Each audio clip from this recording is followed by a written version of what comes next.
security clearance, sir? Because I think that was enough time. It's you take a job. You want to do a job. We're not going to have security on people for the rest of their lives. Why should we? I thought he was a very dumb person, but I used him well because every time people saw me come into a meeting with John Bolton standing behind me, they thought that he'd attack them because he was a warmonger. He's the one that got us involved, along with Cheney and a couple of others, convinced Bush, which was a terrible decision, to blow up the Middle East. We blew up the Middle East and we left. We got nothing out of it except a lot of death. We killed a lot of people. And John Bolton was one of those guys, a stupid guy.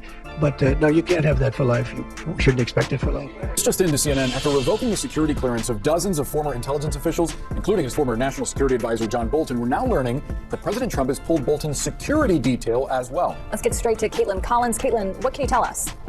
Yeah, we saw a lot of first moves that Trump was making as soon as he took office yesterday with all of those executive orders and a flurry of activity. One thing that went quietly unnoticed is that he also terminated the Secret Service detail that is assigned to Ambassador John Bolton, of course, one of Trump's national security advisors in his first term. This is a detail that was assigned to him when he was the national security advisor then. But when he left the Trump White House in the fall of 2019, Trump actually terminated his Secret Service protection then. And it was only later, after President Biden took office, that later in 2021, he restored that security to John Bolton. Reaction to Trump revoking your security detail, ending your Secret Service detail?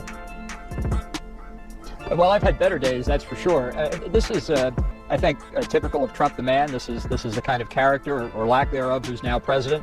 When President Biden, recognizing the threat against me and several other current and former U.S. government officials, authorized the Secret Service to restore protection, which I had when I was National Security Advisor. I'm sure he probably wasn't the happiest man in the world because of the criticisms that I've made of him on his foreign policy.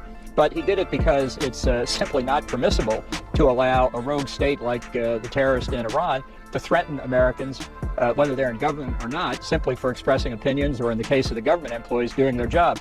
Trump has decided to reverse it. It's obviously within his power to do it. But I think that this is a matter that people should take seriously and let us contemplate who made the right decision here, President Biden or President Trump.